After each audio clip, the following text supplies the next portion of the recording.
आज पुणी खोल सुभद्रा पोर्टाल केउमाने आवेदन करें जानतु। राज्य सरकार बृहत आकांक्षी योजना सुभद्रा योजन सामिल होगापी पुणी थे सुवर्ण सुजोग आसी।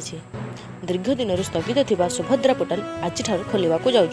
2025 मार्च 31 सुधा 21 वर्ष होते से महिला माने सरकार योजन सामिल हो पारे।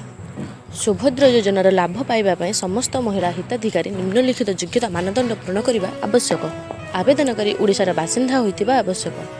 आवेदनकारी NFSA बा SFSS अंतर्भुक्त होइथिबे। एही योजना अधीन योग्य होगापी आवेदनकारी बयस धार्य तारीख अनुଯାयी 21 वर्ष किंबा अधिक एवं 60 वर्ष कम होगा उचित। आधार कार्ड लिपिबद्ध होइतिबा जन्म तारीख को बयस गणना ग्रहण करा जिवो। 2025-26 जदि जड़े महिला को 1/4/2025 21 वर्ष हो तेबे योजना अवधिर अवशिष्ट वर्ष गुड़िक वार्षिक 10,000 टंका मिल।